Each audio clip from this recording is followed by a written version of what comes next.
August 29th, 2019. From El Cajon, California, this is episode 189 of You Can Bet on That. Hi, everybody. Welcome to You Can Bet on That, a podcast for the recreational gambler. My name is Mark Duvall, and sitting across from me is Dr. Mike. Hello. Now, on the last episode, Mike, you went on a rant about a player who stepped up to the craps table when I was having a really good roll, and he bought in for $500, ended up not making any bets, and in fact, walking away from the table, and my next roll was a 7-out. Right. It was quite a rant. In fact, when I was editing the episode, I thought, I wonder if I should cut some of this out. And I thought, no, it's making for good podcast. I think I'll just leave most of it in. I think the listeners kind of got a kick out of it, and you were able to vent some steam on the whole thing. Well, that's what I needed, to vent some steam. Right. Yeah. And you called this player Adolf. You had basically assigned a name to him. And a couple of days later, somebody on Twitter wrote, what night did Adolf show up? And I wrote back and told him the night, and he said, damn, that was me. It's a long story, but inexcusable. I actually came out there to meet you both, didn't know what you looked like, and was a bit drunk at the time, don't remember much. So it was actually that explains actually a lot. So we got kind of a kick out of that when that happened. And you were writing me, and you said you kind of felt bad about it, but I don't think there's any reason to feel bad. I mean, well, the funny thing is the guy didn't seem drunk to me. Okay. The guy at the casino. Now, the listener may have been drunk. It may have not been him. Oh, it had to have been him. You think so? Well, I mean, he's claiming it is. Yeah. And he would remember buying in for $500. I mean, well, maybe. We'll have to take his word for it, I guess. Well, I feel bad if it was somebody who was there to meet us, but can't go back on it. It's what I said. Yeah, even if it was somebody there to meet us, though, I mean, he was a human being even before you knew that. So, well, I didn't actually know he was a human being. Oh, okay. I mean, with robotics and stuff, who knows what he was? It could have been a shill, a robotic shill. A robotic shill. The casino had sent, Yeah, they have those at Harris. I'm pretty sure. You get close to one of them, you can hear the gears. Yeah. Well, sometimes you can see smoke coming out their ears and stuff. So, Adolf, come on back. We'd like to meet you if, in fact, you were the one who bought in. He didn't say his name on his tweets. He didn't say his name. He's got, his Twitter handle. I don't know if that has his name in it or not, but maybe he'll come out again. Come on up to us. Well, if he does, I'll buy all his drinks that night. Okay. And that's saying a lot, because if he was that drunk that he cashed in for $500 and just walked away, I'm going to be buying a lot of drinks. Very good. Well, I'm actually back from Las Vegas. It was a secret trip that I took with my family. We were celebrating my son's 21st birthday, and I didn't mention it on the show because I knew we were going to be doing basically family stuff the whole time. And I really wouldn't even have time to meet up with listeners. Plus, who wants to meet Mark, right? Hey, are you Mark from You Can Bet on That? Yeah, I sure am. That's your reason. Where's Dr. Mike? He's not here. I'll see you later. Yeah, that was your reason.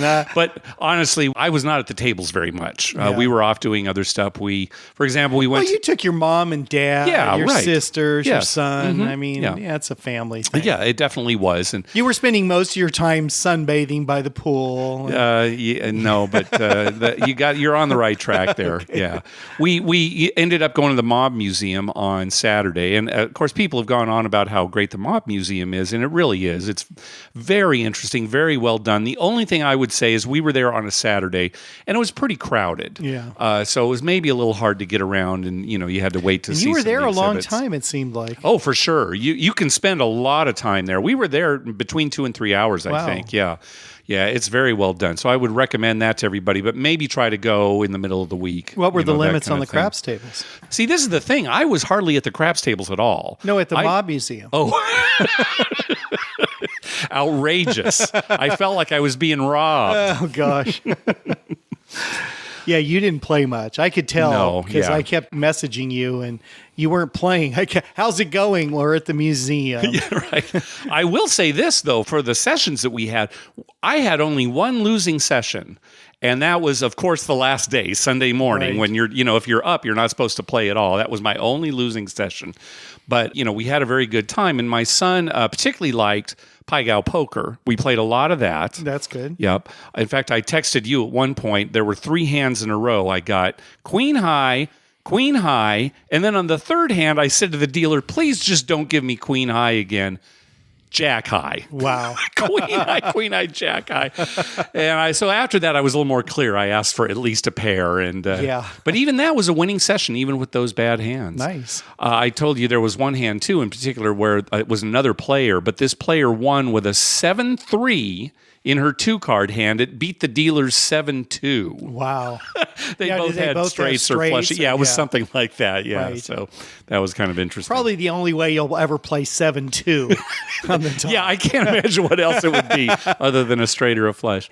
We stayed at Bally's. My host, James, set us up with a real nice suite and kind of an adjoining room for my parents and for David and me.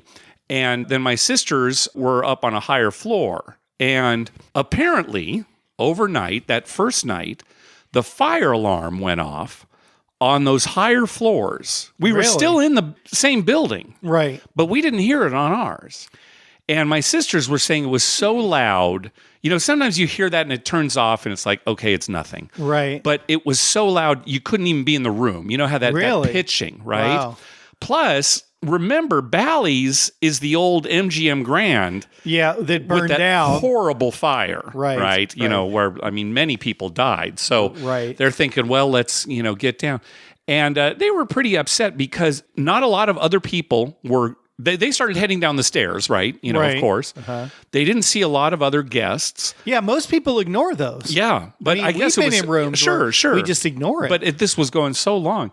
They actually stopped on our floor because they were concerned about getting my parents out of the room. Right. But the alarm wasn't going off on our floor. We didn't wake up at all. Huh, that's funny. They continued down to the street. There was nobody waiting for them. There was no one to tell them what was going on.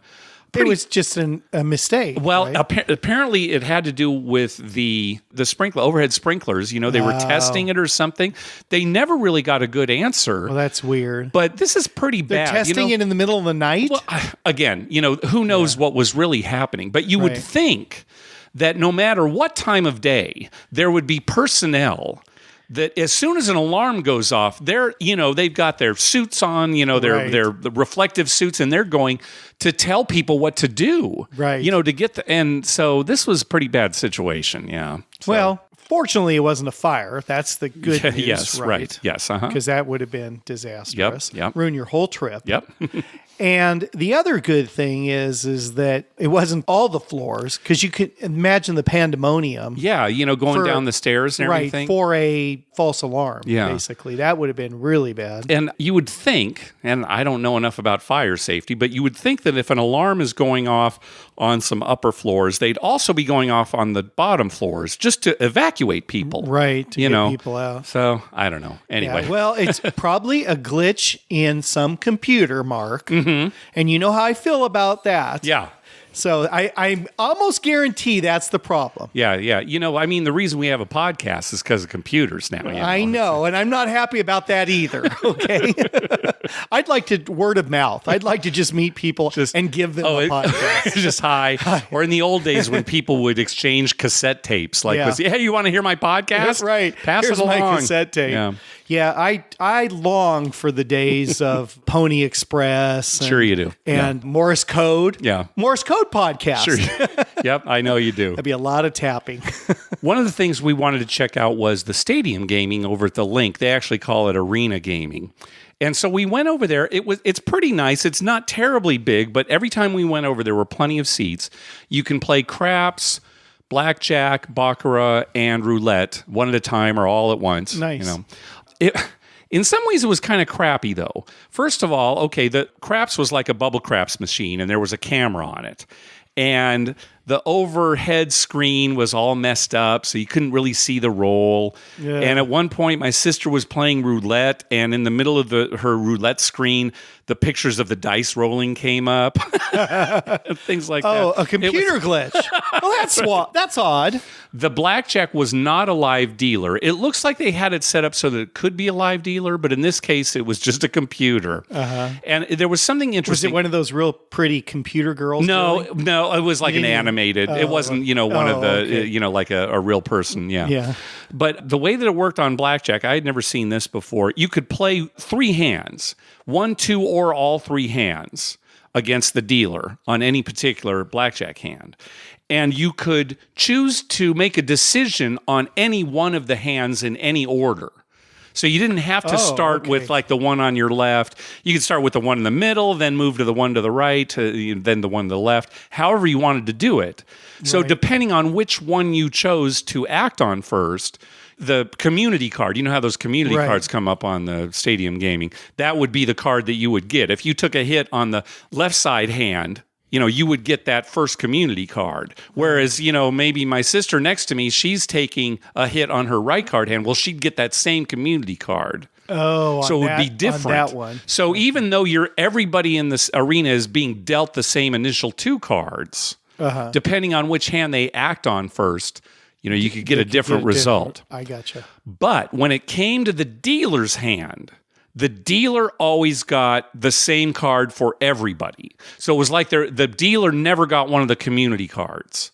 The community cards were dealt out only as player cards, potential player cards. Right. And then when it came time for the dealer for everybody got the same card. So if the dealer had 16 and drew a 9, then the dealer busted for all players. For everybody. Yeah. So that was a little bit different. I guess that was okay. But anyway, I thought that was interesting. Yeah. I mean, you can do anything. Yeah, right? Sure. Yeah. I mean, you can set that up any way you want. You can set it up any way you want. And what I did was I basically went $18 across on the craps game and then just put that in the background and then just played blackjack the whole time.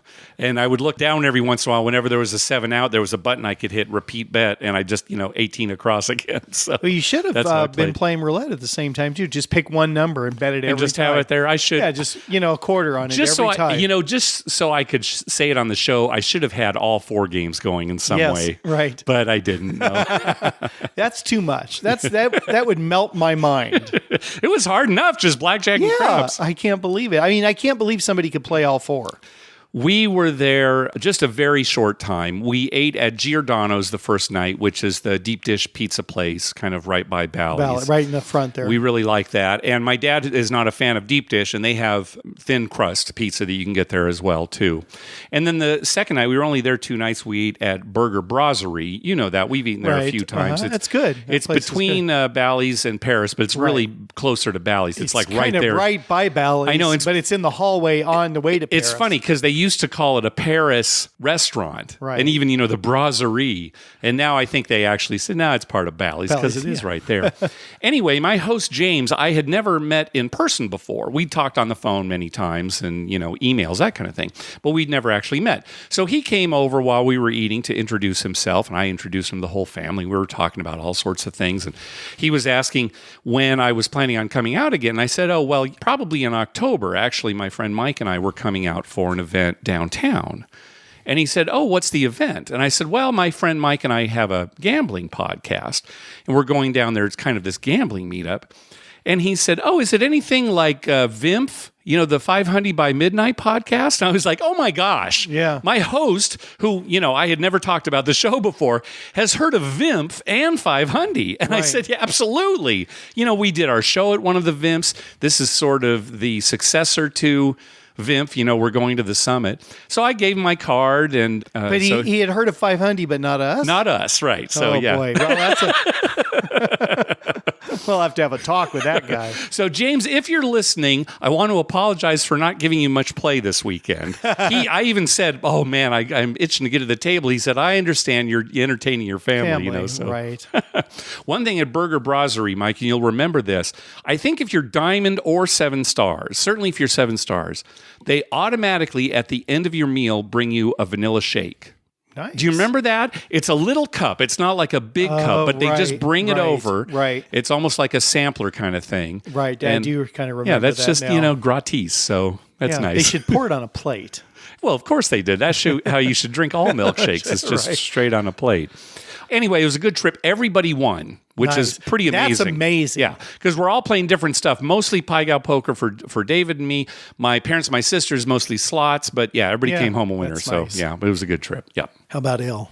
I assume Elle won. She was actually there for the 7 stars. It was like a 7 stars weekend. Right. So she had all this stuff. So I don't know how she ultimately did. I'll have to ask her. Yeah. Well, we were wondering about that because we saw she did a lot of other things. Right. Because she saw it on Facebook. She had planned this trip way before we had decided. Right. We just happened to be the same weekend. Yeah. Well, while you are in Vegas on your secret trip, I'm holding us up at Harrah's, Southern California, and meeting listeners. Yeah? 3 listeners met up with me that weekend on Friday, Saturday, and Sunday. Oh, nice. Max and his wife, who live in Lake Forest, which is up in Orange County, met me. And it was funny because I said, how did you know it was me? Mm-hmm. And they said, well, we saw a guy here at the $25 table for several hours, and I kind of was keeping an eye on how you were betting, and I figured it had to be you.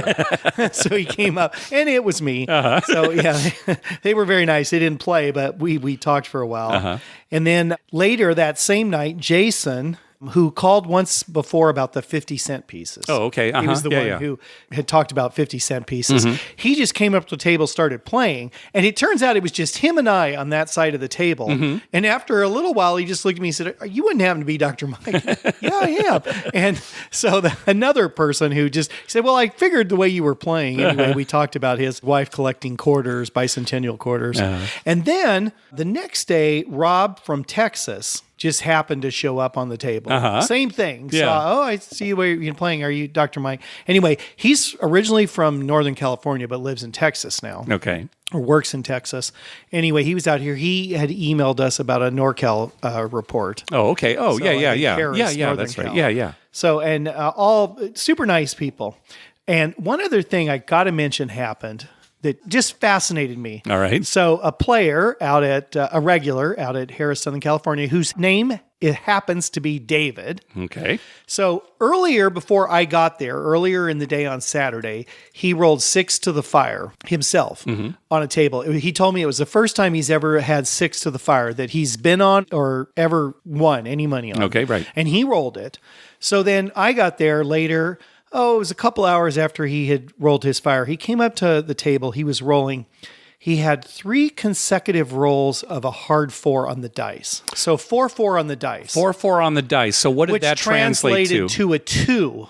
Ace on the cards. Ace on the cards. So 3 aces in a row. And then the next 3 consecutive rolls were 3-3. On the dice. On the dice. Translating into a 12, a 6-6 on the cards. So he rolled 3 hard 8s, followed by 3 hard 6s, and nobody won any money because they were 2s and 12s.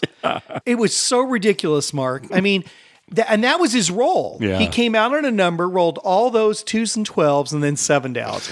But I mean, can you imagine? I was flabbergasted. Well, first of all, for somebody to roll 6 hard ways in a row, 6 pairs in a row, is pretty amazing. Sure. And it's just funny that they were hard. Now, if that were in Vegas, 3 hard 8s followed by 3 hard 6s, you know how much money I would have won? Yeah, you would have been doing well, my friend. Yeah, very well. Oh my God, it was crazy. Yeah, we need to go up and petition the legislature to change that. Yes, so next time you'll be a winner. But that's how I spent my week when I was holding down the you can bet on that while you were secretly in Vegas. Secretly in Vegas. All right. Well, I'll join you again at Harrah's this weekend. So usually I'll go there during my lunch to get some free play. I just haven't had time. Work's been too busy. And the funny thing is we've been having a pretty rough Friday nights. The last 3 Friday nights. Anytime that we together go on a Friday night, it's been brutal. And I go on Thursday, Friday, Saturday, and Sunday and win all 4 nights, and a couple of them pretty big wins. Yeah. So this week, we're not going on Friday. No, we're going on Saturday. So if we lose again... It's a holiday weekend. Yeah. If we lose on Saturday, it's you. Me. Yeah. If we win, then it's just us on Friday. Yeah. Okay. And we'll never go on Friday again. Yeah. Well, we got an email from listener Seth. He was at Harrah's New Orleans recently, and he said that the only 3-2 blackjack was on tables $20 or higher, which is not unusual. You know, you go into casinos and the lower tables are 6-5, and you have to go to higher limits for 3-2. Well, what really got his attention was that the low limit blackjack tables, which paid 6-5, also had a requirement that players make the side bet. So if it was a $5 table, you had to bet at least $5 on the blackjack hand and at least $5 on the side bet. You had to bet them both.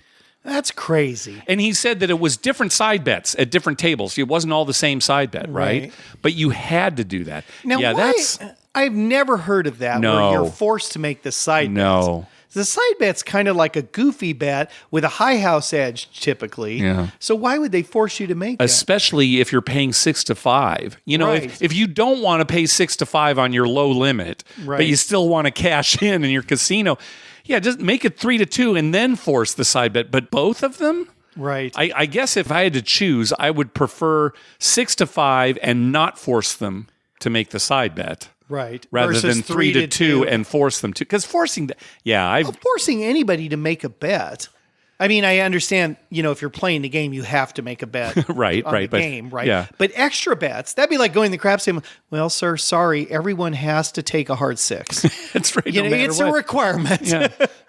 I want to say maybe we heard about this too on a cruise ship or something, but I hope this doesn't become a trend. That would not be good. That'll not be good. If that becomes a trend, they'll lose business. Yeah. I mean, it's simple. People won't play. I want to agree with you, but the reason 6-5 is still around is because people play it. Yeah, but what about forcing you to make side? What if it's a $15 table? Then it's really a $30 then it's something table. Else. Sure, that's something else. Yeah, that's unreal. Yeah, I think they're just trying to justify paying a dealer when the minimum at the table is only $5, and this is the way they do it. Well, that could be. I mean, they may be thinking we need more action. Well, then just don't have $5 tables. Have $10 tables, right? Yeah, right. And just you don't have to do the side bet. Still have the side bet if somebody wants to bet it. Yeah, have it there. $10 tables, and if you're doing 6-5, whatever. And if you're doing 6-5, a $10 table, and if you want to make a side bet, go ahead and put another 10 out there. You can make that a minimum 10, but not force you to play it, right? No, I don't like it.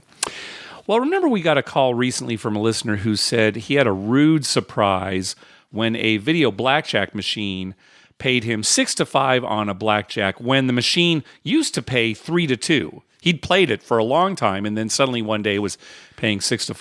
Right. And he asked us if we had ever had a similar experience where the rules kind of unexpectedly change on a game that we were used to playing. We said we really couldn't remember that ever happening. But then listener Jeff sent us an email saying, well, what about video poker? Remember you guys used to have full pay bonus poker out at Harrah's, Southern California, and then one day it wasn't there anymore. Yeah, I forgot about that. I guess I was so focused on table games. We were thinking about table games. But we've had some video poker pay tables change on us. Wasn't quite the same because it wasn't a surprise like we put our money in the machine and then got paid differently. We knew ahead of time because we always looked. We always looked, and we looked, and we were like, wait, where'd it go? Yeah, So it wasn't like we put our money in and couldn't get it back. Right. Yeah, no, that's true. Or a free play. So if you put your free play in, you've got to play through it. You're committed once it's in that machine. You cannot get it back out. Right. Well, Jeff, in the same email, he had a few questions for us. Number one, how has the availability of odds changed over the years? He's talking about free odds on craps. I think you said in an earlier episode that double odds used to be fairly standard, but I remember hearing about a Dr. Mike 100 times odds put bet session waiting in line for a meal. Yeah, back in those old days, almost every casino was double odds. Yes. But Binion's downtown, Benny Binion would let you go 100 times odds. Yeah. And that's where that was. And that was the only place that there was no 3, 4, 5 then. No. It was 2 times everywhere except for Binion's. That's right, 2 times. And then over the years, you would hear things about, I think, the Stratosphere for a while had 100 times odds or stuff. For Casino Royale. Right. But then it eventually evolved to this 3, 4, 5 that they see now. And now, luckily, other parts of the country, too, 5 times odds, 10 times odds. But that didn't really start to happen until the 90s, do you think, that odds started to increase? Does that sound right? Yeah, I'd say maybe mid-90s even. Yeah, that could be. Yeah. And the 3, 4, 5 makes sense because then the payouts are the same. Yeah, right. I think that was a matter of to make it easier for dealers. So right. if someone took full odds, the payout was always the same. It's 7 times your line bet. Yes, exactly. No matter what, as long as you're taking full odds every time, 7 times your line bet. Yeah. Another question: have any other odds or table rules changed significantly? We're talking about craps. No rules. Well, the 6-5 blackjack payout versus 3-2. Oh, you're talking about just all table games. Yeah, that's the big one. Of course, that's the big one. Yeah. And then when did craps side bets start, and what is the current trend? I think that was also mid-'90s, don't you think, or late '90s? Maybe late '90s. Yeah, we first started seeing fire bet. Yeah, right. Yeah, and then the more all tall, all small, and the repeater bet. Those are relatively new. Those are like in the last 10 years. I think the trend now, even though the fire bet is going away, the trend is 3 different kinds of side bets. You have the ones that are like fire bets, which are dependent on the shooter rolling a certain number of passes or points. Right. And then there's the all tall small type of bets. We heard of one recently where it wasn't quite all tall small. It was like all the box numbers versus all the horn numbers, or rolling them all. Right. In that. Right. And then the other is like the repeater bet that you're seeing quite a bit now. We've also seen other bets where you get paid if the shooter rolls every type of 6 and every type of 5. Right. What for the 6, 1 5, 2 4, 3 3. Right. And then some other point, like a 5, 1 4, 2 3. They keep track that way. So I think those are the 3 different categories in the trends now, right now, for crap sides bets. It's a matter of preference. There's no advantage of one over another. They all have high house edges. They all have high house edges, and I would say that dealers probably will complain about some over the other. Oh, well, the dealers love the fire bet because it's one bet. And they hardly have to do It. anything. Yeah. But the repeater bet. That's probably their least favorite because it's pretty much every roll they have to remember to put something out. And it's work. Yeah. And then a final question. Were you confused the first time you saw crapless craps, or had you heard about it before you saw it? The first time we saw it was probably at Vegas World, which is now Stratosphere, or the Strat, I should say. And that was Bob Stupak. He's the one who actually invented crapless craps. So, no, we had heard about it before. We had heard about it before we went on that trip. And then we were curious to play it. Yeah. And I think we played it for a little while. And we were like, it's not that much fun, really. I mean, so whatever. Anyway, thanks for those questions, Jeff. Hey, thanks to everyone who's been clicking through our Amazon link. Remember, whenever you're going to buy something through Amazon, please go to our page first, youcanbetonthat.com, and click through our Amazon link towards the top of the page. All right, let's take some phone calls. First up is Ryan. Hey guys, Ryan from Vegas. Seems like I always got some sort of story because it's so easy to just go to the casino. There's one on every corner here. But the other day I was playing at Red Rock Casino here. I was playing craps and I was talking to the dealer, and we were talking about the superstition that when the stick changes, dealers to turn off all your bets because some people think it's bad luck. Well, we were just talking about it, and the stick changed, and then, of course, the next roll was a 7, so we just kind of laughed about it. I didn't have anything crazy out on the table. But later on in the night, we got on some hot rolls, and then that same dealer ended up coming back to his spot after his break, and I got up to, I would say, about $1,800 on the table, and the stick changed. And he looked at me, and he just kind of laughed. And I was like, man, that's what everybody talks about, turning their bets off. But we let it roll. Then, of course, it was a 7. So they start pulling the stuff off the table, and he leaves all mine on there. And I just kind of look at him, and he said, oh, no, you told me that you wanted them off. You were telling me you wanted them off, right? And I was like, yeah. He said, all right. So he kept them off, and I ended up turning that $1,800 into about $3,500, and then I tipped the dealers a couple $100 just for helping me out on that. So at the end of the day, if you're cool with dealers and you talk to them, and I was tipping them throughout, the dealers, they will help you out. If you forget your odds, if you forget different things, those guys help you out. I know you guys have talked about some experiences you've had with them, helping you out, or if you forget to put your odds. As long as you help them out, they'll help you out. So, moral of the story is tip your dealers, guys. It could save you $1,800. Take it easy, guys. Yep, turn your bets off and tip your dealers. Yeah, always good advice. Maybe they'll run something through for you. All right, next up is Alan. Hey, guys. How's it going? This is Alan from Fort Wayne, Indiana. I love your guys' podcast, but I was just giving a trip report here. Went to Puerto Rico for my honeymoon, actually. The honeymoon was great. We went to some sightseeing and went on a little excursion to an island, and that was great too. I did go to a few different casinos there. I got quite a few, actually. And I spent most of my time at Casino Del Mar. That's in the newer side of San Juan, Puerto Rico. Played craps a lot. Played some blackjack. I played London deal blackjack, which that was actually the first time I played London deal. It was kind of weird how they dealt the cards, dealer getting his card last. But as far as the craps go, they had the all tall, all small. And that was actually the first time I've ever been to a casino that they had offered that. And, so I was betting it every time. And this one guy, he had this great roll. He ended up hitting the all tall, all small. And I had $10 on each of them. It was 175 to 1 for the all. Actually, that was really nice. So we ended up going back to the hotel with a little bit of money there.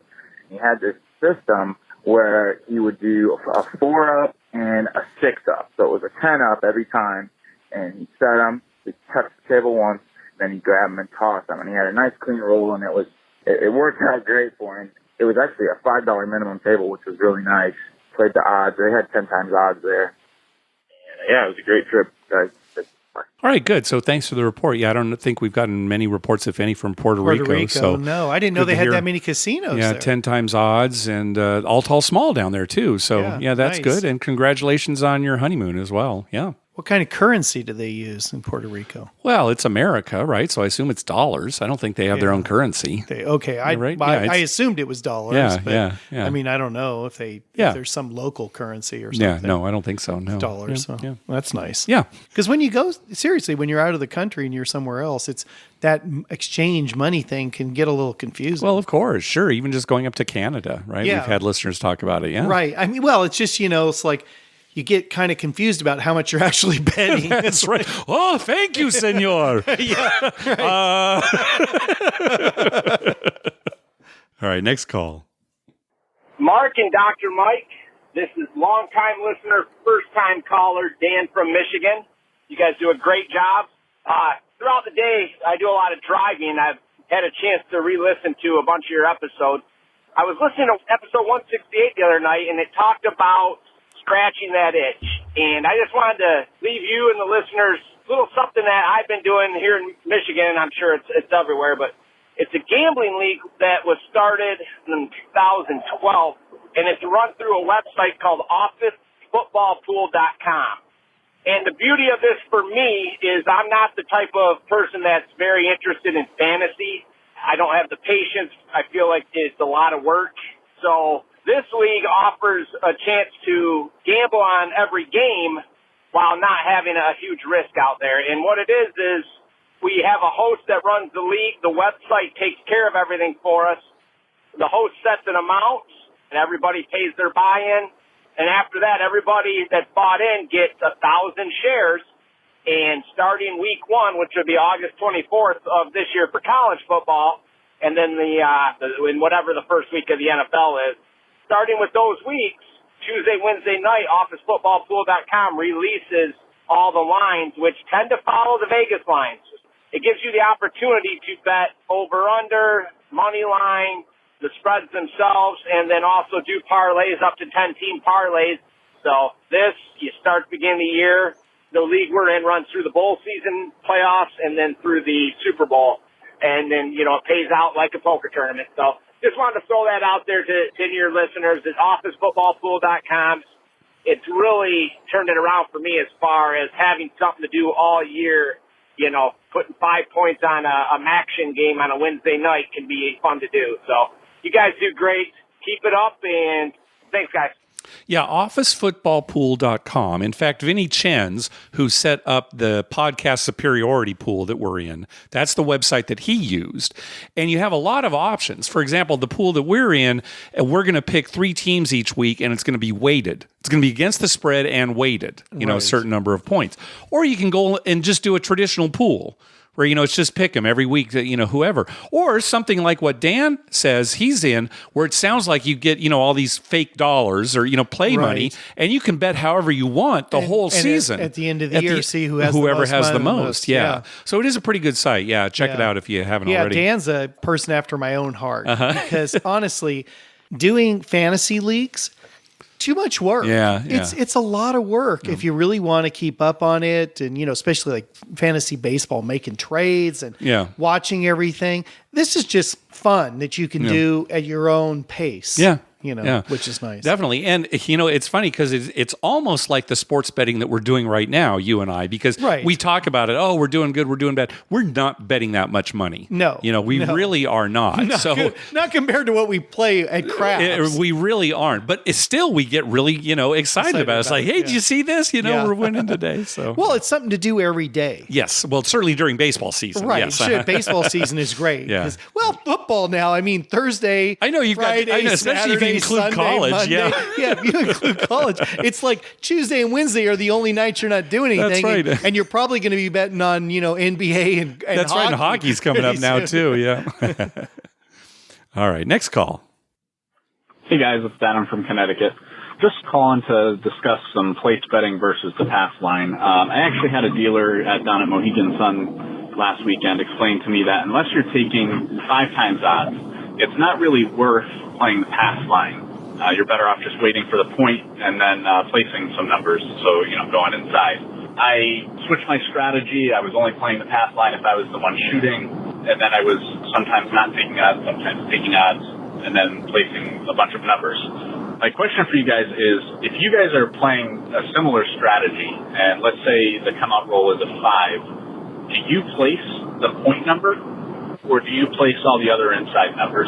The attitude that I was taking, I was placing 32 or 34 inside, not including the point, and then 44 if it was the 4 or the 10. It's kind of nice because once you start rolling a lot of numbers, you're not having to hit them as many times to recover your money. I enjoyed it. I used to play the 3-point molly a lot. I enjoyed just throwing the money out there and then collecting it all back. Once I recovered all my money, I started pressing numbers up at least 1 unit every hit until I got to 5 units, and then I would just let it ride from there. I would also at times take a $15 4 or 10, or sometimes both, depending how high I was up. And once it would hit, I would buy it for a quarter, and that was working out pretty well as well. Just curious, again, my main question for you guys tonight is whether or not you place the point if you're not playing the pass line. All right, you guys have a good night, and I'll talk to you soon. All right, I want to clarify a few things here because I think there are multiple questions there. First of all, when the dealer told you that it's better to wait until the point has been established and then place it instead of betting the pass line, that's just wrong. From a mathematical standpoint, that's just wrong. Right. No. Well, you're losing the advantage on the come out. That's right. There are 8 rolls that win for you on the come out roll and 4 that lose, automatics, right? You win with a 7-11, you lose 2, 3, 12. So you're missing out on that. Okay, so it is better mathematically to play the pass line and take odds than to wait for the point to be established and then place that point. Now, what the dealer might have been getting at, especially since he mentioned at least 5 times odds, what he might have been getting at is in some situations, it is better to make a put bet than a place bet. If that casino allows put bets, right, and then it is better to make a put bet. And we won't go through all that. Go back and listen to episode 54. We talk about buy bets versus place bets versus put bets. Right. There are some times when it's better to make a put bet than a place bet. And it is when it's 5 times or better odds. Now, what it sounds like the real question here is the philosophical question of what's better, come bets or place bets. Right? And we've talked about this many times. It really is a philosophical question. We can say for certainty that mathematically in the long run, you will lose less money by making come bets than place bets. But play however you like. Well, and his final question was, if you do not make a pass line bet, when a point is established, do you also place the point? And my answer is yes, I do. And the reason that at one point I was not making line bets and I was just making place bets is because you get a higher rating. Sure, that's a reason because to do it. They're not rating your odds as well as they would rate putting all your money on a place bet, a total place bet. Yep. So I was doing it for a ratings thing, right? But I also would place the point. And then I thought to myself, I'm missing out all those come rolls, even though I bet a 3-way 7 on the come out. Yeah. So I went back to pass line with odds. if I don't have a bet on the pass line, and if I don't, it's probably because I'm just getting back from the restroom or something like that, and I'm coming back to the table, I will place the point only because I want to be on the point with everybody at the table. Right. It's just that kind of a thing. But, again, with this philosophical question, you always say, well, I prefer the place bet because, if I bet on a 6, it's got to hit twice if I make a come bet. If I make a place bet, it only has to hit once. Well, what if it hits 0 times? Right? If it hits 0 times, you lose your place bet, but you don't lose your come bet because it never went up to that number. Right. Now, I know that's kind of a weird way to think of it, but it's all math ultimately. Come bets mathematically are better. Right. And have you noticed at Harrah's, Southern California, a lot of people do not make pass line bets on the come out, and then they place all the numbers. They go all the way across afterwards. And it's not so much for ratings. I think what it is because they want to put like $12 on 6 and 8 and $10 on a 5 and 9. And they feel like if they put $10 on the line, they're compelled to put odds. And so now they've got like $20 on a 5, even if they do single odds. You certainly fall into that camp. We've told the story many times where you said, Mark, can we leave this casino where there's 10 times odds? It's killing me. Let's go to a place where it's just double odds. So, Mike, you don't have to. You don't have to bet 10 times odds. But you feel like it. You know what it is? I know how they feel like, for instance, if they put 10 on the line and they don't take any odds, when the 5 comes up, they win $10. Yes, they put $10 up there, they win 14. Yeah. Right. And so they say, well, I got to have some odds to make this pay. And now they've got $20 on 5 versus 10 if they were just up there. Sure. And everybody keeps hearing, odds, they're the best bet at the table. Right. And whereas that's true, it's not guaranteed it's going to win, and it really increases your variance and maybe your bankroll can't handle it. Well, that's the thing. It's the variance. And we used to tell people this all the time when we dealt. We would explain odds, and we start off by saying, this is the true odds of this number coming up. So on a 5, it's going to pay 3 for every 2. And then people would look at us like, oh, that's great. But then you have to tell them, look, that doesn't mean it's going to win. That's right. It just means when you do win, you get paid what you deserve. Yeah. Right. The house has no edge on that bet. Yeah. In the long run, you play forever, it's a break-even bet. Yep. So it's a fine point. But to answer his question is, if you don't have a line bet, place it. Yeah. This is a discussion that I'm sure we'll have many times on future episodes. It's certainly something that people like talking about, and it's always sort of an us versus them, come bets versus place bets. And people will always have the question. And the come better's thinking, that idiot putting all of his money out there, and then 7 comes up immediately and they lose it all. And the place better's thinking, that idiot, he's got to hit that twice. I'm getting paid right now. That's right. And look how many odds he took on that. Oh my gosh, that's terrible. Right.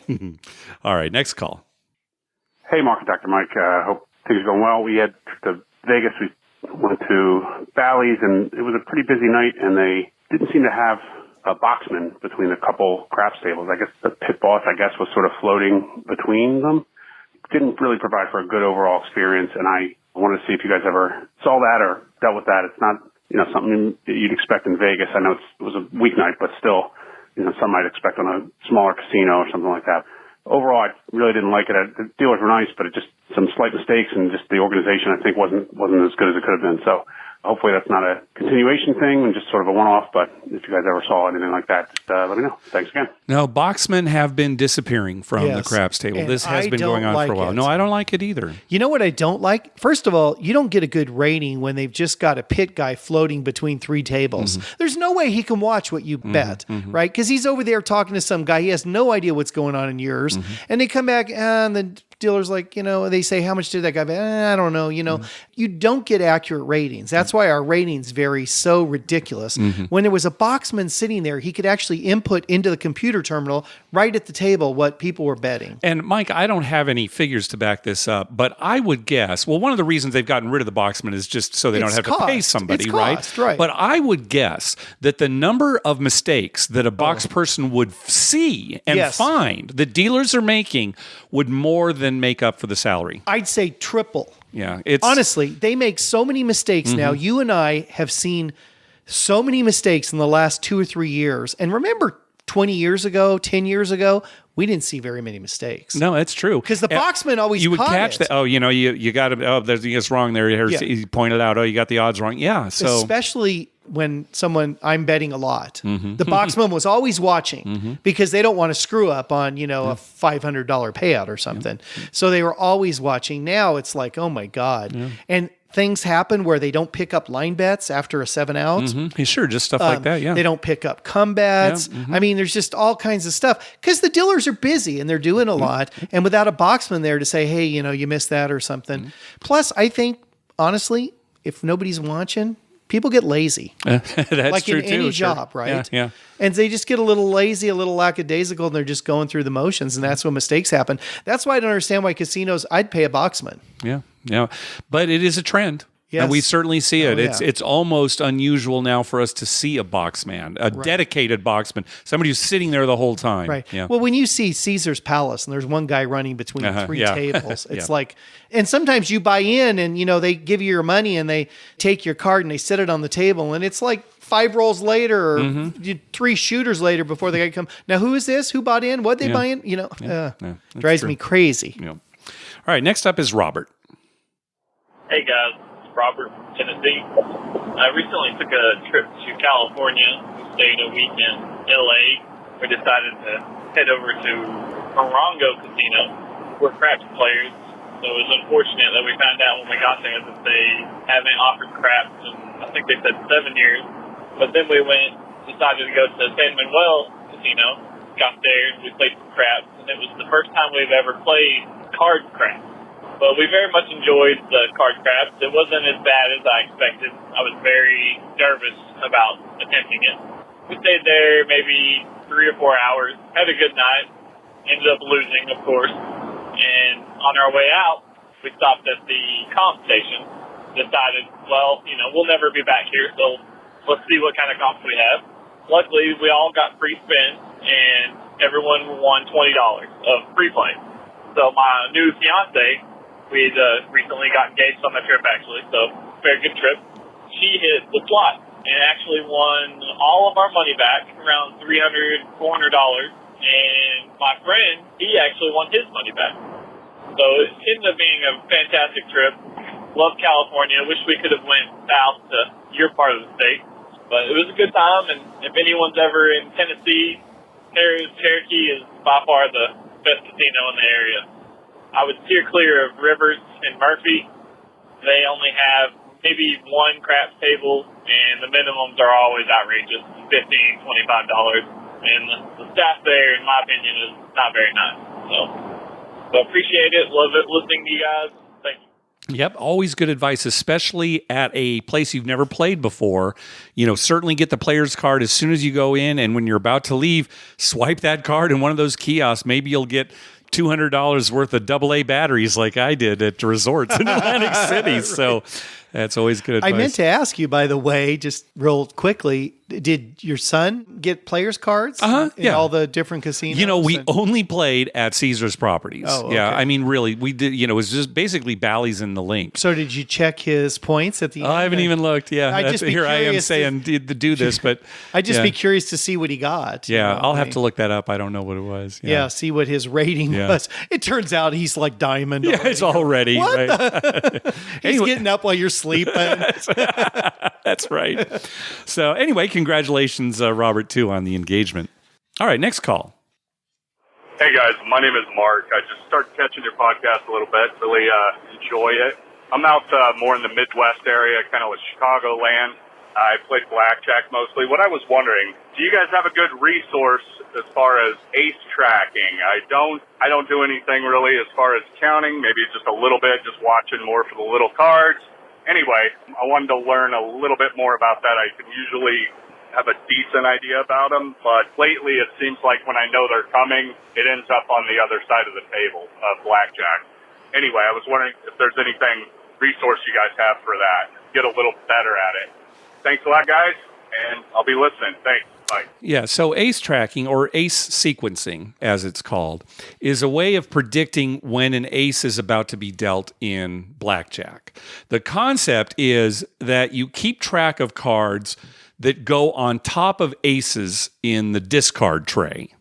right? Like 1, 2, however many cards. You keep track of the cards that go on top of the aces. We call those key cards. And then after a shuffle, if you see these key cards come out, especially, kind of in the order that you expect, you make a large bet in anticipation of an ace being dealt to you. Right. And of course, ace is very powerful as a player, right?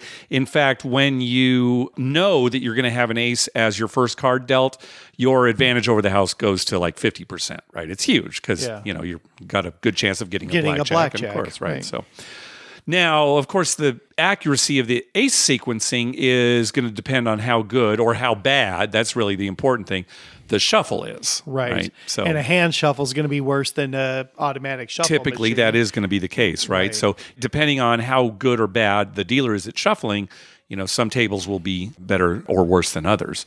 Boy, as far as a resource for this goes, I don't know. I'd have to just kind of fall back on the typical answers. Check out blackjack forums online. I think there's a blackjack Discord channel, but otherwise I don't know of any good books or anything like that. I think the internet is going to be your best friend. And Mark, I think you said in the call too that when you're trying to keep track, you're seeing the aces come out, but they're being dealt to, the players on the other end of the table. Well, maybe you're doing pretty well. I mean, that's going to happen, right? You're not going to know for sure that an ace is going to be dealt to you. So, maybe you're getting good at it. If you knew an ace is coming out at that particular deal, whether it's you or somebody else, I mean, at least you're on the right path, right? Yeah. So good luck. All right. Next up is Steve. Hi, this is Steve from Virginia. I just wanted to give a quick update. I took a trip to Cherokee down in North Carolina and had my tail handed to me in craps. I lost pretty close to $1,000, decided I was going to walk away. It was about 2 o'clock in the morning. I went over to see if my next day's free play had hit. It had. So I got my free play, went to the machine, hit a small bonus. It was a $20 free slot play that ended up turning into $100.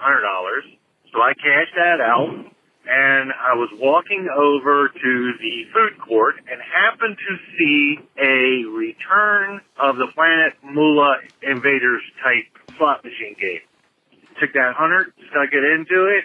3 spins in, I hit a bonus on an accidental max bet. I hit the max bet on the spin when I was trying to hit the actual spin button.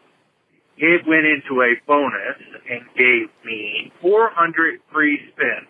This is one of those machines that allows you to re-trigger extra free spins in the bonus. I ended up with 496 free spins at a max bet with a hand pay of $5,080 on a oopsie. I was just curious, what's been y'all's biggest oopsie, and how well did you profit from it?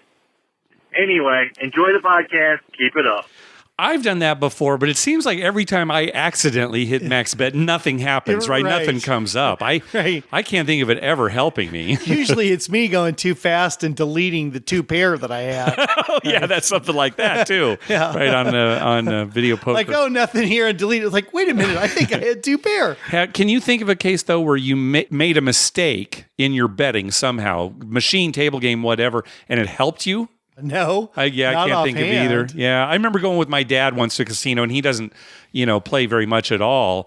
And it was a newfangled machine at the time, and he did it by accident. I was like, no, Dad, he hit max bet or whatever it was, and, ended up betting way more than he intended and lost. So, yeah, that's I usually what happens remember, to me too. Thinking, I'm down so much, I'll just bet max. And, working out sometimes. Well, yeah, but that's intentional, right? But that was intentional, yeah. It wasn't like I didn't plan that. A good story, though. Worked out great for Steve. From now on, Steve's got to just, during his session, somehow just accidentally hit max bet. Yeah, he has to accidentally do it at some point. Make sure the machine doesn't know you're doing it on purpose. Right. Turn around and look at something, and then just let your hand wander over. Shoot, what did I do? Gosh, act confused. So you can never duplicate that. Yeah, no, of course not. Right. All right, next call. Hey guys, what's going on? I had a question about comps and how they give you free rooms. I'm a low-level player. I only have 1,700 tier credits so far this year. I probably go Cherokee once a month. And I got an offer in my email for 2 free nights and $20 of free play at the Flamingo. So I'm going to head out October 6th, 7th, and 8th. And when I called to make the reservation, I was like, hey, is there any way to get another comp night? And the girl on the phone gladly said, yes, without a problem.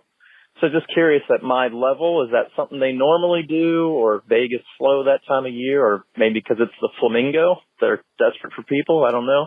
But curious what you guys think. This is Mike from Charlotte, North Carolina. Thanks a lot. Yeah, Caesars Entertainment has always had a reputation for making it easy to get free rooms. So they're really good about comping rooms. And certainly if it's a lower end property like Flamingo, that's not too surprising. So, we'll see once El Dorado kind of takes over, maybe that will change. But certainly in the case of Caesars, it's not unusual to, we'll add on an extra night for you. Maybe they won't pick up the resort fee or something, but they're very willing to comp rooms. And, the nice thing is even if they don't, they'll always say something like, well, we'll give you a room for one night and we'll comp your second night if your play's good. And if it's not, then, you got to pay, but they'll always comp you one night. Yeah. I mean, it's to their benefit, sure, right? They want you. Yeah, exactly. They want you in their casino. Yep. All right. An international report from Karsten. Hi, Mark and Dr. Mike. This is Karsten calling from New York City. Just wanted to leave a trip report from my most recent trip. Actually made a trip down to Zimbabwe, of all places, a family trip down there. And while traveling is one of my favorite things to do, gambling while traveling is probably even more of a favorite. So just wanted to tell you about Makasa Sun Casino in Victoria Falls, Zimbabwe. Played blackjack there. It's a very small casino, a number of slots that are about, I would say, dating back to the late 1980s. So it's a very old-style casino. Not like anything you'd be expecting to see in Las Vegas. There were about 3 tables, 2 of which were open after 5 o'clock p.m., 1 blackjack, 1 roulette. I was only one of 2 players in there. Pretty funny, actually. Again, very unexpected compared to what you'd see other places. They had 4-deck shoe, and 2 of the decks had red backs and 2 of the decks had blue. So if there's anybody out there looking for an advantage play, that might be a place to go. Mind you, the maximum bet is $50, minimum being $10. So not sure it'd be that easy to take advantage of. Also, the cards looked like they were about a month old. Some of them were bent. So again, if you're interested in looking at a marked card or something like that, quite funny to see that. I played for about 15 minutes, went through 2 shoes, and came out a little bit ahead, so that was pretty fun. I like to take a chip as a souvenir, which I did. Funny enough, this chip was actually a chip from another casino that they had painted over the middle to hide that it was an old casino that they were associated with. So, again, another peculiarity of this casino. Just a fun experience overall. So if you're ever in Zimbabwe, perhaps, you can visit the Makasa Sun Casino at the Kingdom Hotel there in Victoria Falls. Another fun story to say is that on that same day, I actually got engaged. So that made the day much more memorable than my gambling at the Makasa Sun. So love the show, guys. I've been listening for about a month now, gone through a number of the episodes, and really appreciate the content that you guys put out each week. So look forward to the next one, and I'll talk to you soon. Bye-bye. All right, well, congratulations. Everybody's getting married, engaged, or honeymoons. Getting married while they're gambling? Boy, it sounds like this casino's being held together with duct tape. Right? Well, it's Zimbabwe. Oh, my gosh. But seriously, a 4-deck shoe and half the cards are red and half are blue, and they're old? Yeah. Oh, well, gosh. The funny thing, I don't mind so much red and blue, but that they're bent. Oh, yeah, and stuff. bent. Oh, I mean, so gosh. you could see what's coming. Yeah, really. Yeah. Oh my God. Yeah. So APs, head down to Zimbabwe while you can. Actually, I like the Makasa Sun Casino in Victoria Falls. That sounds cool. You know? I mean, I just think of, like Humphrey Bogart playing, baccarat in Zimbabwe. Okay. I don't think that happened in any particular movie, but you've combined I combined some movies together. Yeah. Okay. All right. Very good. And how do you spell Zimbabwe? All right. It's Zimbabwe. Yeah, but it's pronounced Zimbabwe. Yeah, Zimbabwe. Here, now I'm going to look at it. Yeah, it's Zimbabwe. Zimbabwe, I guess. I mean, Zimbabwe. Oh, okay. Well, all right. If you're talking about pronunciation, we got another call coming up right here. You ready to hear from Jeff? All right. All right, here we go. Is he going to correct my grammar on something? I'll probably correct you on something before the day's that'll out. happen. Yeah. Hey, Mark and Dr. Mike. This is Jeff calling from Round Rock, Texas, just outside of Austin. I'm a big fan of the show. Been listening for a while now. Really enjoy what y'all do and the fun way you bring us listeners some stories and good information. Just a quick trip report. Recently took a little work trip up near Portland. Took a couple hours to stop into the Ilani Casino, which is just over the river in Washington. From the outside, it's not a lot to look at, kind of shopping mall look, but I gotta say, once I got inside, I was impressed. Has a very bright, modern feel with a large selection of slots and table games for everybody. Started on a $5 craps table. It was busy, but not full. 3, 4, 5 odds. However, they do not offer anything like a fire bet or all tall, all small option. The dealers were real friendly and engaging and seemed to really appreciate when I would make a pass line or two-way hardway bet for them, and they made a few bucks, which is good. Then sat down for about an hour on a $10 pie gow table and eventually cashed out, even for the trip. They do offer booze here, but it's not free. I had a $6 beer, which really isn't that bad. Overall, fun little short trip to see a new place, get a chip for the collection, and quench my gambling thirst for a little bit at least. I heard in the last show you guys mentioned a possible September trip to Vegas. Me and a large group of friends make a big trip once a year or so. And this year we are planning on being there September 21st to the 24th for a lot of gambling, sports betting, and all that fun stuff. If y'all do happen to be around those dates, it would be great to stop by and say hi. Also, just a quick shout out to my amigos, Chris and Issa, who will be part of our group and are also fellow listeners of the show. Again, love the show. Keep up the good work. Thanks. Yeah, so previously we had a caller call in and tell us about the pronunciation of this casino that Jeff went to. So the spelling is Ilani, but it's pronounced Ilani. Ilani, not like Ilani or Ilani. It's Ilani, even though there are eyes there. It looks like Ilani. Mm-hmm, yes, exactly. Yeah. So, well, they should phonetically spell that out on their sign. Well, maybe they do. I don't know. Maybe it is underneath it. All right. So September trip. Do you have any details for us? No. Okay. So you have no plans right now. No plans right now. Maybe on the next podcast. We're definitely going in October, 11, 12, 13. Definitely going the first weekend in December. Oh, okay. You're going for the Great Gift Wrap-Up? Great Gift Wrap-Up. Okay. I'll definitely be there. I probably will not be for that. I'll be with you in October, of course. Those two are for us, sure. Okay. And I was hoping to go sometime maybe mid to late September. Okay. Because I have some money coming my way in the form of a Visa card. So let us know enticing. Let us know on the next episode. Although the next episode is going to be about halfway through September, so let us. I can always tweet about it. When will the next episode be? Well, this one's coming out August 29th, so it'll be 2 weeks into September. Close to September. Yeah. I'll let. Well, you'll definitely know. Yeah. So I'll let people know. Yeah. All right. Next call. Hey guys, what's going on? This is Grant from the Philadelphia area. This is my first time calling, and I just recently discovered your podcast through my uncle, who is also a craps lover. Decided to go to my local Harris, Philadelphia, to try my luck and play some craps.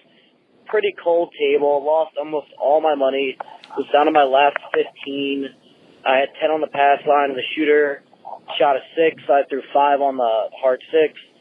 And what do you know, the next roll, the shooter shot the hard 6, and the dealer pays me out $135 for my $5 hard 6.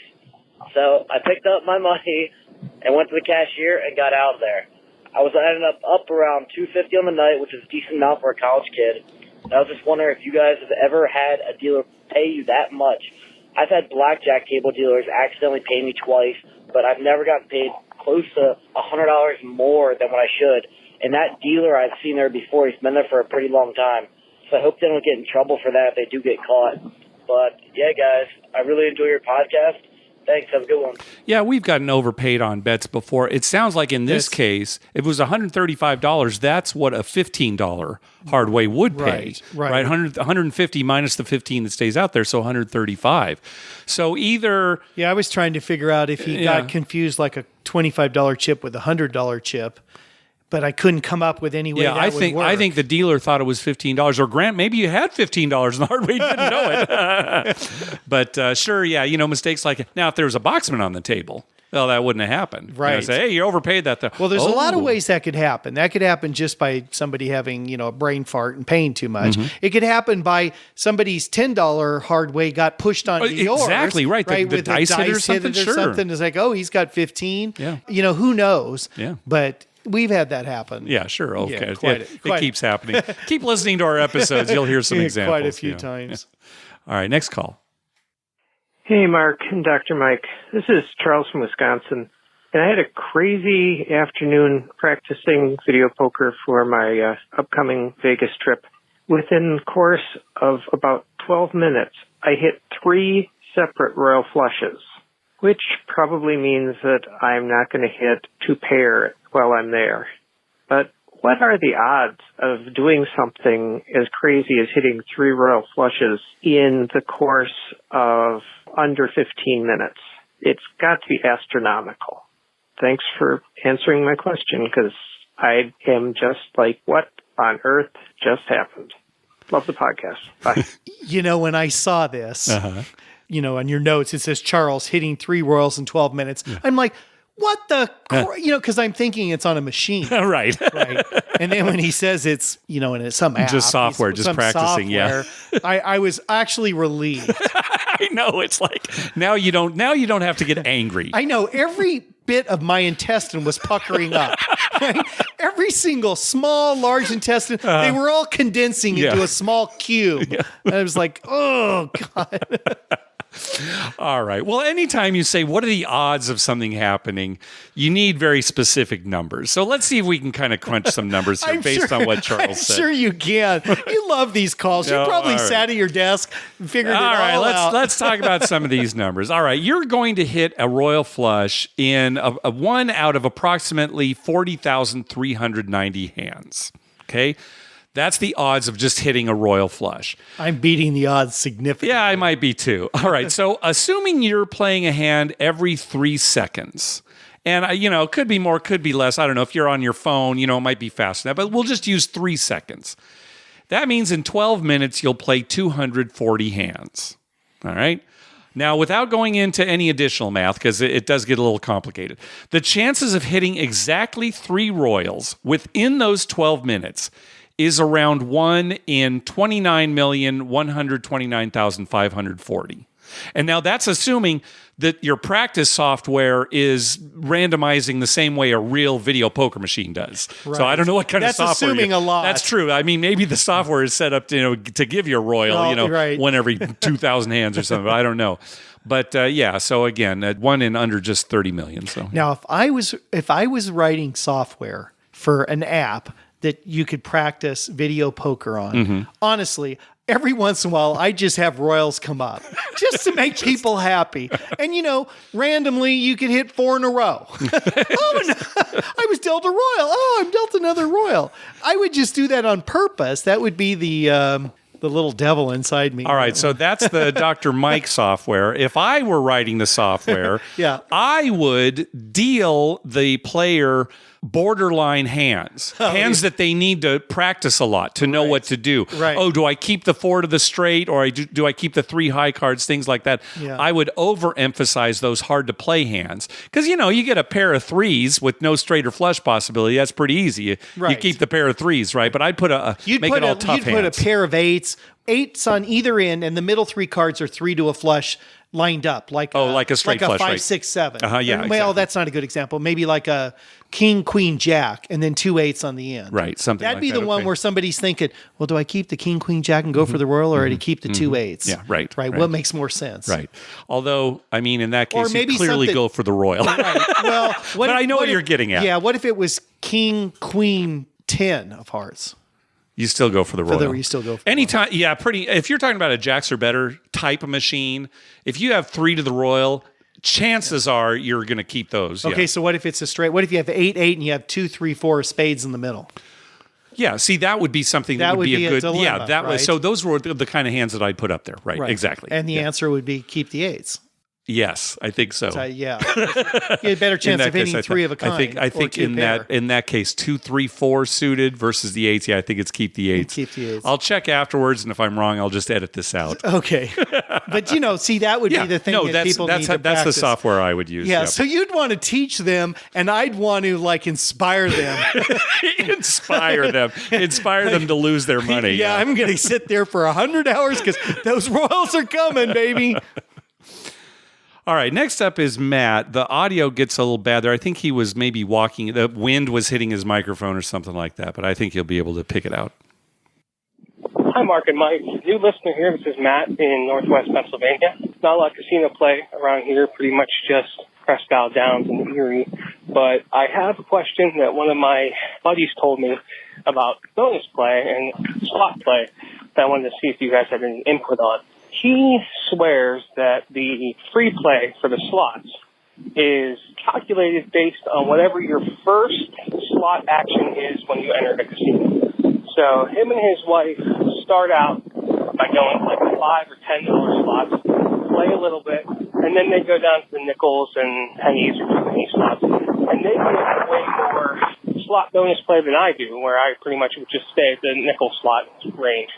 So I was wondering if there's any truth to that. It is a Churchill Downs property, formerly El Dorado, and didn't know if you have any input about the bonus systems there. Thanks a lot, guys. Enjoy the podcast. So the short answer would be no. The free play that they're getting is not based on the very first slot machine that they play at. I wouldn't think that'd be true. Now, they may be getting more free play than you because at least they are playing at some of the high limit slots, and it sounds like you're not. So, I mean, just the fact that they're playing at all there might be. Also, how long do they play on those higher limit slots? And are they putting their card in on all the machines or only the high limit slots? And not the low limit slots. How much play do they put in?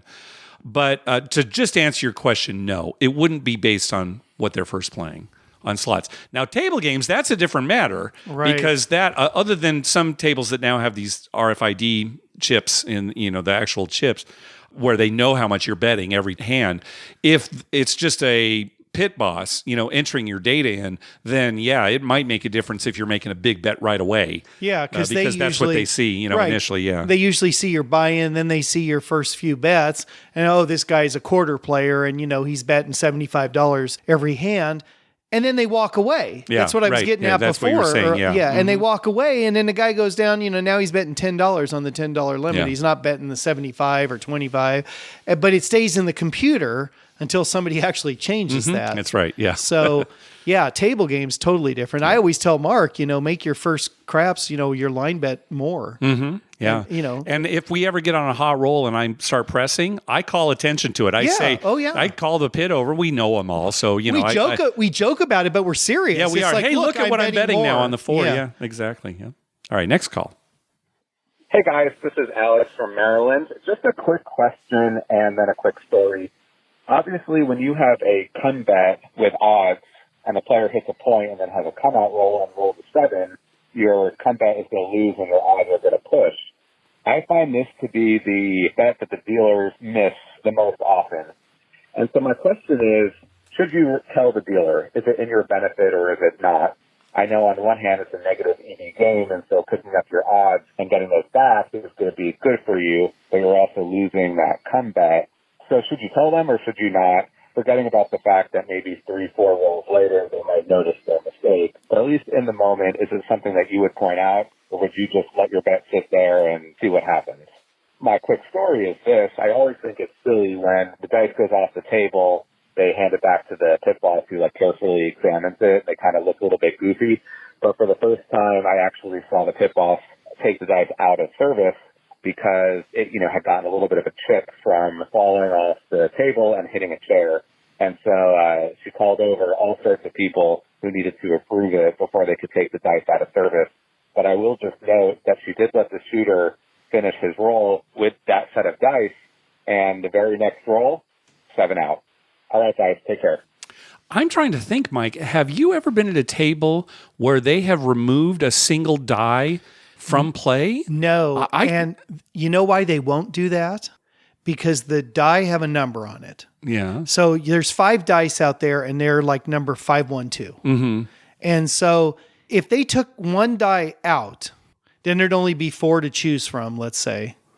And they couldn't put another one in because it'd have a different number. Okay, so you'd say they'd have to replace all 5? They either have to replace all 5, or not replace any. But clearly, if there's, in this case, where the die actually has a chip in it, right, they're going to replace them then, all. But then what she should do is go over, get a new, they come in sets of 5, get a new set of 5, take those out, retire them, put the new ones in, and tell every dealer, okay, the new number on the die is blah, blah, blah. I just have never seen that happen before. In other words, I've never seen a die that was damaged in some way by going off the table, or like a loaded die that was introduced to the game or something like that. I've just personally never witnessed a pit boss or a boxman or anyone saying, no, this I've never die seen cannot come back anyone in the take game. anyone off, but I know that the die have a number, and the dealers have to know that number. So when the dice go off and someone hands it to it, they look at the number to make sure that's the first thing they do, right? Yeah.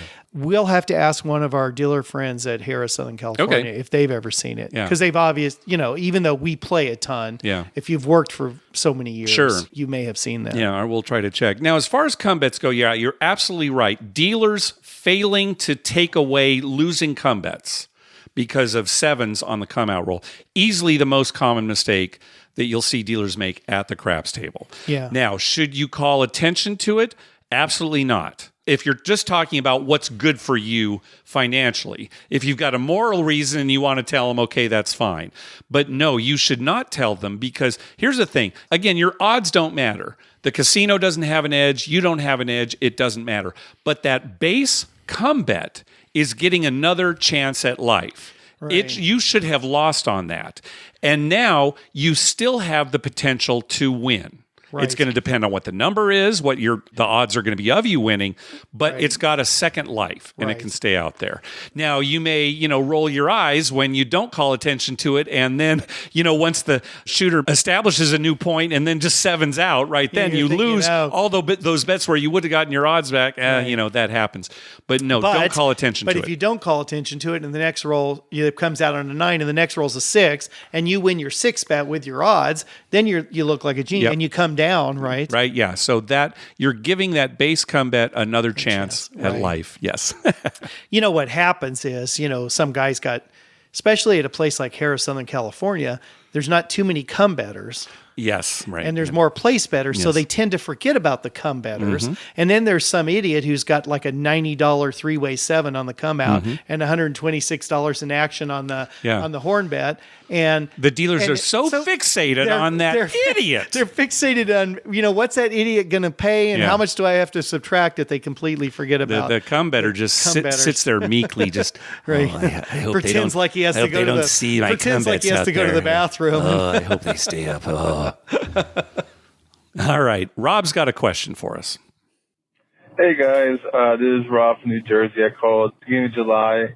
When I heard myself on the podcast, I made my wife listen to it, and she teased me how you guys talk more about how she likes hardwood floors in the hotel room than my story about gambling. So that was fun. Quick story. The second time I went and played craps, I was with my brother. I bet the pass. It was my turn to shoot the dice. I saw that my brother bet the don't, and I told him, you're betting against me. And this is in front of the whole table. My brother goes, yeah, but 7's most likely number to come up, and we're just not knowing the etiquette. We're just having this little argument. So I told my brother, you bet the pass. I'm not going to have my own brother bet against me. So he reluctantly did so. I quickly 0.7'd out. My brother got mad. He's like, you cost me $10. I was like, yeah, but you kept your brother. And then it was like a few seconds of silence. He went, I'd rather have the $10. So I don't know if that ever happened to you guys. You guys only bet against each other, don't pass, etc., and how that worked out. Anyway, guys, love the podcast. I was doing about the trip report. Bye. Yeah, basically the only time we're betting the opposite is a craps table. It's me who's doing the don't. Right. And I'm usually doing it out of frustration, like, Mike, I'm sorry, I'm just losing so much. I got to do something. I'm switching to the don't.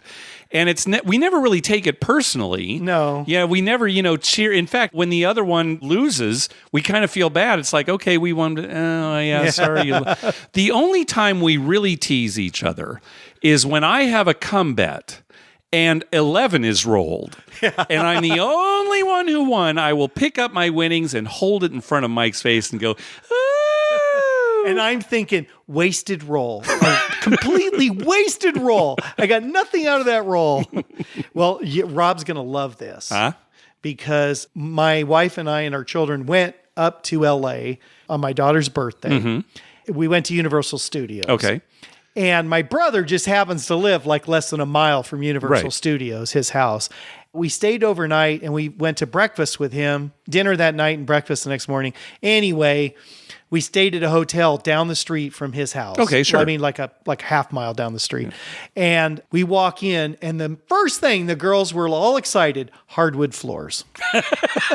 At the hotel? Oh, Dad, look, it's your dream. Yep, hardwood floors in the hotel. It was a brand new place. It's in a residential area, kind of mixed area, but it had been like houses or something. They tore it down, they put up this hotel. Hardwood floors. So my brother and hardwood floors tie into Rob's brother story. Oh my gosh, it could have been you calling in, Dr. Mike. Right. Maybe it was. All right, last call. Hi, guys. This is Jess from Northern California calling with a little trip report. I was recently in Michigan visiting a friend, and she said, hey, I've always wanted to learn craps. So, of course, I had to oblige, and we headed out to Firekeepers Casino in Battle Creek, Michigan. Decent casino. We had a very nice dinner. They had 3 craps tables, only one open on a Saturday night. It was pretty full, but we were able to squeeze our way in.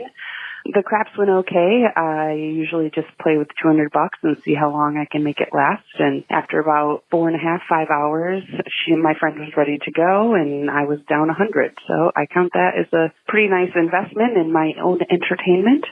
The things to note were that the dealers were really not friendly at all. And I started out the gate tipping. They, were thankful at first, and then as the night wore on, they stopped saying thank you for the tips. I threw a 5 in at one point and said, do whatever you want with it. You want to spread it out, play it, bank it, whatever. And they're like, yep, we're going to bank it. Okay. That was one of the first times I've ever seen that. I think maybe that nobody else was tipping at the table. Later on, when my friend was shooting, I wanted to play all the hards 3 ways just to kind of surprise her just in case. And the stick man had no idea what I was saying when I said 3 ways on all the hards, and I gave him 15. They gave me $1 back, and I was like, we need to talk about this again. It's $3 on each of the hards, 1 for you, 1 for me, 1 for the shooter. They're like, oh, okay. Just very curious. Have you guys come across that where you think you're using some pretty standard terminology and they have no idea what you mean? Well, even though they weren't friendly, it was still a good time. I always enjoy going out and playing craps. Thanks for the podcast. Really love listening to it. Take care. Bye. Yeah, it's too bad about the unfriendly dealers. Yeah, I hate that. Yeah. As much as we say tip the dealers, a dealer should say thank you every single time. Mm-hmm. Yeah, every that's single true. time. When you make a fire bet for them and something, I mean, it's to their benefit to say thank you. My parents taught me when I was a little kid, if you're polite, people will be polite back to you.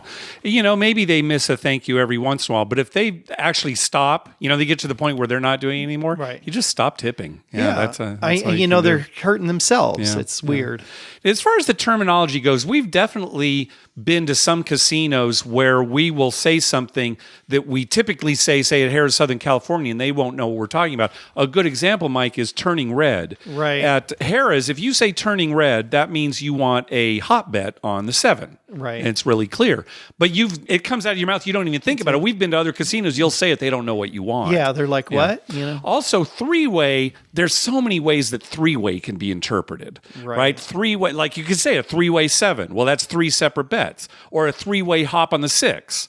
Again, that's 3 hop bets, not for you and the dealer. That's 3 different bets hopping 6. on the 6. Does 3-way mean you've done like a 3-way, 2-way bet, which is. Yeah, right. I do 3-way, 2-way, 5, like me, you, the shooter, all of us on the 5. Yeah. But Both that typically would be the case, right? If you said, give me a 3-way hard 6, I would take that to mean, me, the shooter, and the dealers. Right, exactly. But they'd probably ask for clarification unless you started doing it regularly. Well, they should ask for clarification too. Because Just in case, how I'll be. Yeah. You may not be shooting, but I say, give me a 3-way hard 8, me, Mark, and you. Yeah, right. Okay. That happens a lot. Sure. Yeah. And they kind of know out there because they know us. But if you said that to a casino that didn't know you. They wouldn't know who you wanted to bet for. Yeah. But anyway, too bad they weren't friendlier at least. So she hung in there and played. Yeah. And the best point she made is that, she was playing craps. Yeah, there you go. She's pretty happy about that. There are worse things you could be doing with your life. Right. All right, well, that's going to do it for this episode. We want to thank some people for some PayPal donations. First of all, recurring donations from Brian and Sarah, and from Josh. Thanks very much for those recurring donations. Also, a donation from Charles, a very small karma donation to say thanks for all the fun. Mark must put this on a hardways or fire bet as a condition of the donation. I'm going to make sure you stick to that. Remind me of that. Okay, You've got to do that. Okay, remind me. Also, a donation from Richard from London. This isn't a karma donation for a trip coming up in September. It's just a thank you for the hours of entertainment. Or you can make it a karma donation if you want. So well, how about much, this? Richard. It's not a karma donation, but we still wish Richard the best of luck. Yes. And we send him whatever luck we have. Okay.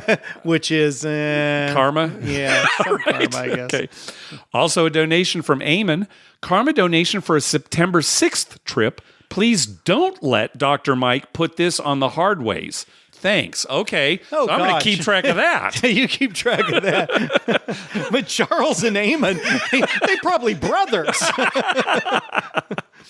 Also, from our buddy Dr. Taylor, staying at Palms for the Labor Day weekend. We're not going to the summit. Oh, we're not going to see him at the summit. So this is the last chance Tara can hit a royal flush this year. All right. Good luck, Tara. What about December? Good luck, Taylor. What about the summit's in October? What about November and December? Yeah, Taylor must have some great gift wrap-up points that he needs to cash in. Taylor, I'm surprised. And no summit, that really surprises me. They have plans maybe, apparently. Evidently. Yeah. I mean, it must be important. I hope it's important plans. You know, what was the theme of this show? People getting married. Oh, that's right. Yeah, there was a lot of people getting married. A lot of people getting married. That's right. And finally, a donation from John from Dublin, Ireland. Donation for all the super content over the years, most of which I have listened to over 3 times. Oh, John, thank you. Sorry and thank you. You are both great, and I am listening to my favorite episodes again in preparation for my next Vegas trip on September 5th. Good. So it sounds like a lot of people taking some trips to Vegas here within the next couple of weeks. Yeah. I wished I could say I'd be there September 5th, but that's not happening. Can't do it. Hey, be sure to check out our TV listings showing all the gambling-related shows coming up within the next 2 weeks. We update those listings every Wednesday using a customized program that searches through all the raw American TV data. Just go to youcanbetonthat.com/TV-listings. We'd love to hear from you. Call our voicemail hotline at 951-292-4377. That's 9512-WAGERS. 9512-WAGERS. Or you can email us at youcanbetonthat@gmail.com. You can also follow us on Twitter at youcanbetonThat and on Facebook at facebook.com/youcanbetonThat. Finally, please go to your favorite podcast app and write a review on us. We love getting your feedback. What you got, Dr. Mike? Well, you know, Mark, it's football season. Yeah, it basically is now. College has started for sure. College has started for sure, and NFL is going to start soon. This is our time of the year. Mm-hmm. It's the end of the year. It's, craps as usual. It's football season. Basketball and hockey are like right there. You know what we need to do? No. And I was thinking about this. We need to have an episode where, it's a little late for this year, but maybe next year, we have an episode prior to the start of football season where we go over all, or at least what we consider all the possible football pools you can do. Oh, okay. Different types of pools. Different types of pools so that because everyone should be in a football pool. Yeah.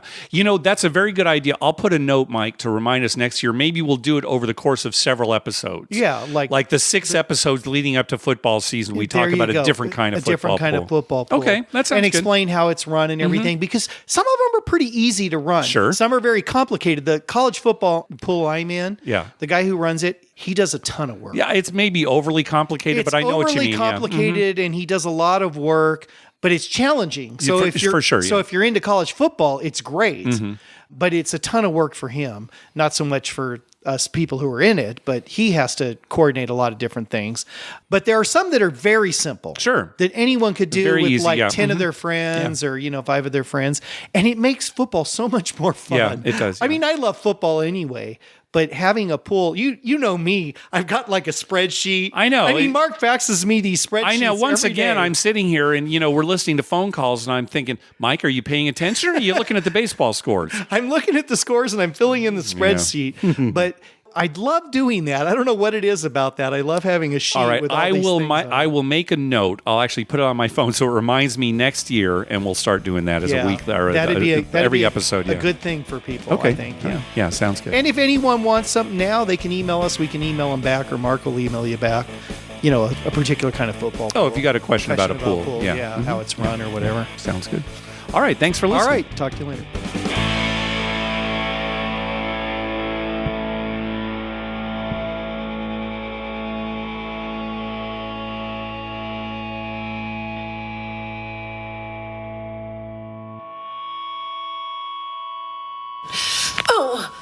Oh, sweet mother, I love you, Dr. Mike.